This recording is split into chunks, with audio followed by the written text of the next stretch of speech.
McLaren just admitted to something that should not work. Something that might not even be legal. Hidden inside the MCL40, there is a design choice so extreme that the FIA was forced to take a second look after Barcelona. This was not a small loophole, not a clever interpretation, but a radical trick that changes how the car behaves at speed. Other teams noticed it immediately. Engineers went quiet. And suddenly, McLaren stopped talking. Because if this concept stays legal, it could give them an advantage no upgrade can match. And if it does not, the consequences could be massive. Stay with me, because by the end of this video, you will understand why this is the craziest design gamble McLaren has ever admitted to. And if you want to stay ahead of stories like this all season long, subscribe to the channel now. It all started with a silence. Not from the drivers, not from the media, but from McLaren themselves. During 3 full days of testing in Barcelona, while every other team gave updates, comments, and quotes, McLaren barely spoke. No big claims. No technical explanations. Just lap after lap, and quiet confidence. At first, it looked like they were just playing it safe, letting the car run, keeping expectations low. But then something happened. Oscar Piastri's car stopped on track. Fuel delivery issue, they said. Session over. Most teams would patch the problem and move on. McLaren did not.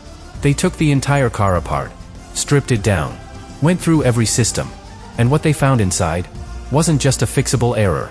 It was a trigger, because that fuel issue forced them to reveal something they were not planning to talk about yet. A hidden trait in the MCL40.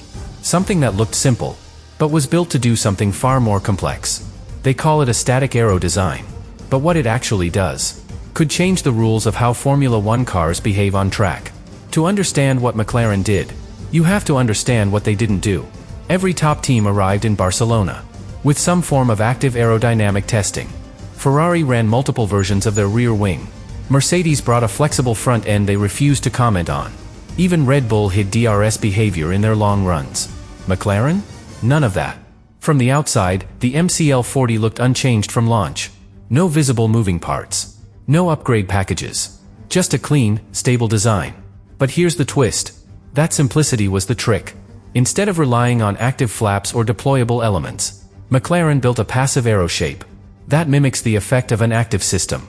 A front wing that does not move, but shifts airflow in a way that reduces drag, without any mechanical adjustment. It's not active.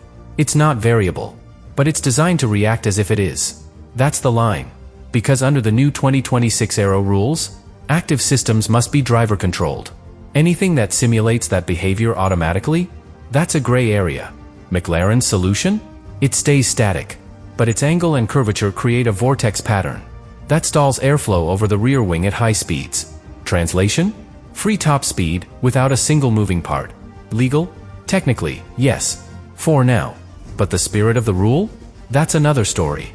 Because if the car is doing the job of a driver-controlled system, without the driver doing anything, then the question becomes simple. Is McLaren outsmarting the rules? Or are they quietly walking straight through them? At first, no one said a word. Ferrari had their own issues. Mercedes was deep in balance problems. Red Bull? Too fast to care. But by the end of day 2 in Barcelona, something shifted. Telemetry overlays leaked. Top speed deltas became public. And suddenly, engineers from other teams started walking slowly past the McLaren garage. No questions. Just long, quiet stares. Because the numbers didn't make sense. Lando Norris was consistently among the fastest on the straights. But McLaren wasn't opening DRS. They weren't deploying more hybrid energy. And they weren't running low fuel. Yet somehow, they were still gaining time. That's when people realized. This wasn't about power. This was about drag. Or the lack of it. The secret was working. And now, it wasn't secret anymore. That's when the FIA got involved. Not with a penalty. Not with a protest. But with something more subtle. A technical inquiry. Requesting design clarification. Not banning the part. Just asking for details. That's how it always begins. Because in Formula One, outright illegality isn't the problem.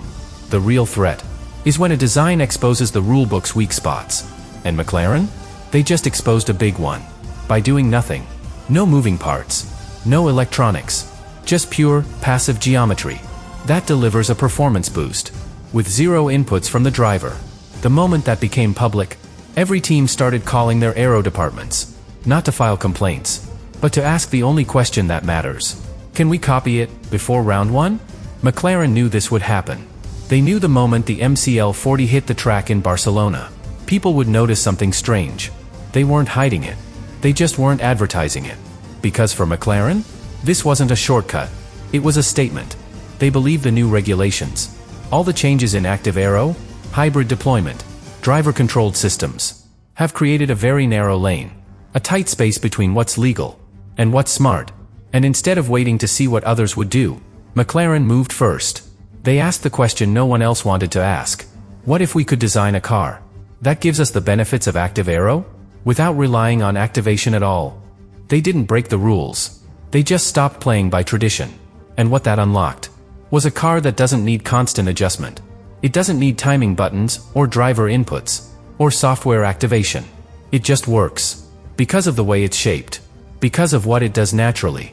With speed, with airflow, with pressure. This is what makes it dangerous. Not that it cheats, but that it might be better, more stable, more consistent, and maybe even faster. Inside the team, they're calm. They've seen the data. They know the numbers. And they know the moment the FIA calls it legal. Even with limitations, the entire grid will be playing catch-up. That's why they're not backing down. Not softening their tone. Not apologizing for innovation. Because McLaren didn't stumble into this trick. They built it. On purpose. And they're ready to defend it. Bahrain is no longer just round 1. It's the first real test of Formula One's new era. And this year, it's more than a race. It's a referendum. Because as McLaren rolls out the MCL40 in full race spec, with no visible upgrades, no secret floor, no surprise rear wing, every other team is suddenly second-guessing their plan. Ferrari fast-tracked a front-wing revision. Mercedes requested additional CFD clearance from the FIA. Red Bull even added a final-day aero run to their simulator program, specifically based on McLaren's corner exit speeds. Why? Because for the first time in 3 years, a midfield team walked into a test and walked out with the entire paddock on edge. And the numbers are backing it up. On heavy fuel runs, McLaren was not just consistent.